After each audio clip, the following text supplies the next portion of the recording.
Bonjour et bienvenue pour cette nouvelle vidéo Sorare avec notre challenge de la semaine et notre équipe à 100 €. Si vous aimez le contenu de cette vidéo, n'hésitez pas à cliquer sur le bouton like et si vous n'êtes pas encore inscrit sur Sorare, veuillez vous inscrire en cliquant sur le lien dans la description. Alors aujourd'hui, cela arrive un peu tard dans la semaine, mais ça a été un petit peu compliqué avec le retard des résultats. Ça a pris un peu de temps pour faire l'équipe de la semaine, mais nous y voici. Et avant de commencer, je voudrais quand même vous parler un petit peu stratégie et des championnats sur lesquels je ne prendrai pas de cartes dans les semaines qui viennent. Voilà. Ou alors très peu.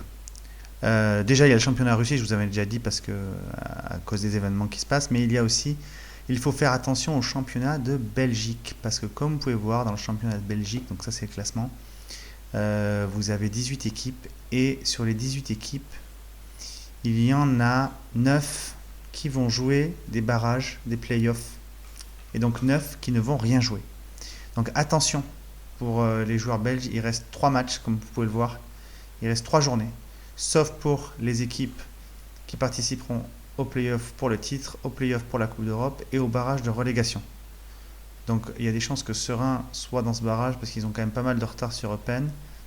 Et peut-être Bruges et Saint-Tron, voire Louvain peuvent revenir, mais ça va être dur de compter sur des équipes comme Courtrai, le Standard, Ostend, Zult, Eupen pour la suite du championnat.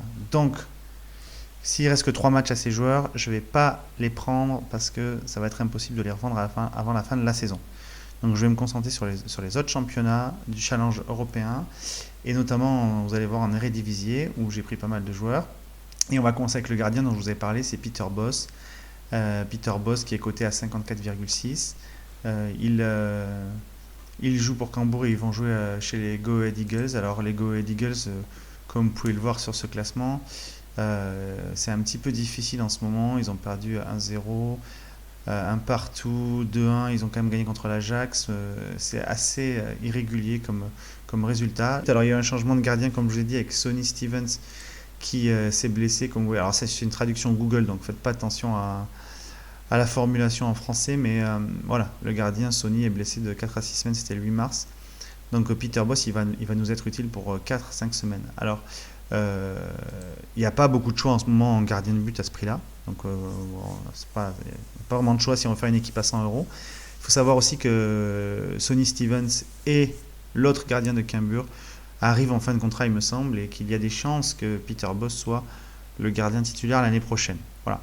Donc ça, c'est des hypothèses, d'après ce que j'ai entendu. Mais même si on n'arrive pas à revendre Peter Bosz avant la fin de la saison, et il faudra le faire avant la fin de la saison si vous voulez en tirer un petit profit, c'est possible que d'ici à l'année prochaine, il soit titulaire. Attention, si vous avez un petit budget et que vous ne pouvez pas vous permettre de le garder, je vous conseille de le revendre dans la foulée, si vous pouvez. Voilà. Donc 54 € pour notre gardien, Peter Bosz.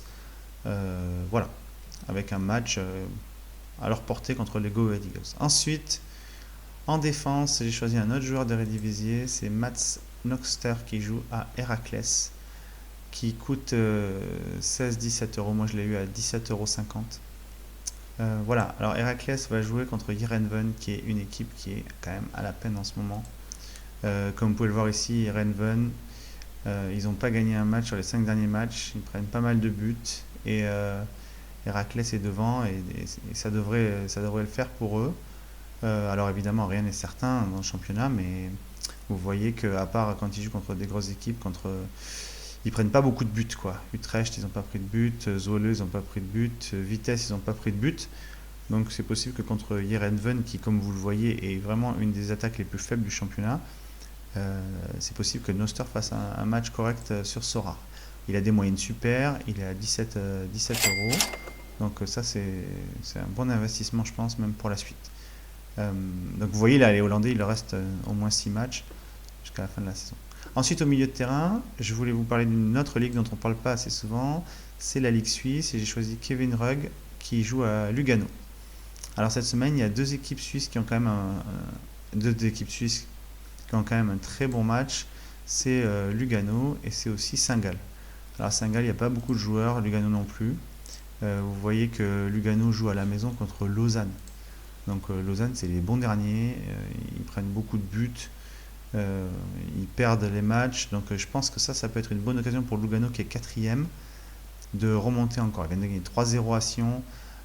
Il marque des buts quand même, 2-2. Donc vous voyez, ça peut être un bon match pour eux, surtout à la maison. Donc je fais confiance à ce Kevin Rudd qui, même si il a pas des moyennes fantastiques, il est quand même capable de faire des 68, des 50. Donc moi je compte sur lui, on verra. Voilà son prix, moi je l'ai eu moins cher. Je l'ai eu à 14,1 euros. Voilà, Kevin Rudd en milieu de terrain pour le championnat suisse. Et vous voyez que par la suite, il a quand même des matchs assez favorables aussi. Il rejoue contre Lausanne notamment, donc ça c'est plutôt pas mal. Ensuite, en attaque, j'ai choisi aussi un joueur de Cambourg comme le gardien, j'ai choisi Tom Bourg. Alors il n'y a pas énormément de joueurs, je voulais pas reprendre Lennart Taille parce que je l'avais déjà repris dans une vidéo, mais vous pouvez voir que ça reste un bon match-up pour lui contre les Go Ahead Eagles. Alors récemment, il commence à ressortir des performances. Il est capable de sortir des matchs assez costauds. C'est pas dit qu'il nous fasse la grosse performance, mais bon, c'est un attaquant à 12 euros qui joue contre une équipe à sa portée. Donc je fais confiance, on verra ce que ça donne. Et du coup, pour compléter l'équipe, j'avais pas un gros budget restant, donc j'ai pris Richard van der Ven. Alors Richard van der Ven, c'est un joueur qui est un peu sous-coté dans Sorare. Alors oui, il n'a pas des notes fantastiques, mais il a une carte qui vaut 3,80. Et c'est le numéro 10 de Valvik, je ne sais pas comment on dit. Et il était blessé pendant un moment, il est revenu petit à petit, et là il rejoue et il est capable de faire des bonnes performances. Donc là il joue contre Vitesse, comme on a vu dans le championnat. Vitesse, ils sont justement un peu, en ce moment c'est difficile pour eux, ça 0-0. Bon, ils ont gagné contre NEC, mais après un partout contre Utrecht, 0-5 contre le PSV, 0-3 contre Twente, donc c'est difficile pour eux. Bon, Valvik, c'est pas non plus hyper facile en ce moment, mais ils ont eu des matchs difficiles contre l'Ajax, contre Twente, contre Feyenoord, des équipes du haut du tableau, donc ça explique un petit peu aussi cela. Mais à 3 euros et quelques, c'est quand même une option assez intéressante, Richard van der Ven. Donc voilà notre équipe, avec un coût total de 102,70 euros. Alors j'ai dépassé un tout petit peu le budget de 2 euros, mais vous m'en voudrez pas. Et j'ai choisi en capitaine Kevin Rudd parce que je me dis que l'upside, il est quand même super intéressant avec cette équipe de Lugano qui reçoit Lausanne à la maison, les derniers du championnat. Donc je misais sur lui. Voilà. J'ai un autre joueur dont je voulais vous parler qui pourrait être intéressant, que moi j'ai dans mon roster mais que j'ai pas mis dans cette vidéo, qui peut vous servir d'extra ou faire baisser les prix. C'est Daniel Alexic. Alors là aussi c'est pas des notes extraordinaires, mais comme vous voyez il est capable de caler des 60, 70, 80. Il a fait 50 la semaine dernière. Il joue en Turquie, il joue à Başakşehir, et ce week-end ils vont à Demirspor. Alors bon, si on regarde le classement, on voit que Demirspor est 7ème et vient de perdre ses 2 derniers matchs. Başakşehir, c'est une équipe du haut du tableau, 4ème. Ils sont pas loin de la 3ème place et d'une qualification en Europa League, je pense. Donc il y a un gros enjeu pour eux, et je pense que ça peut être une carte intéressante, surtout qu'elle vaut que 2,20 euros. Voilà.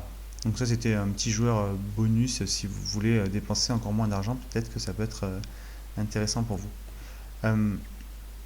Je vous ai pas parlé dans cette vidéo d'autres joueurs, mais je vous rappelle que les joueurs à qui on a fait confiance la semaine dernière de Reed ont aussi un match facile à la maison. J'ai pas voulu les remettre dans la vidéo parce que la semaine dernière ils nous ont pas porté chance, mais c'est des joueurs que j'ai pas encore vendus, Bajic, Nuts, Wismayer, donc ça peut être hyper intéressant parce qu'ils ont quand même ils ont un match vraiment à leur portée, et je pense pas qu'ils vont se rater 2 fois d'affilée. Voilà, comme vous pouvez voir, ils jouent Altach à la maison. Voilà. Donc voilà, on se retrouve bientôt à la fin du week-end pour le bilan de ces 2 vidéos. Bon week-end.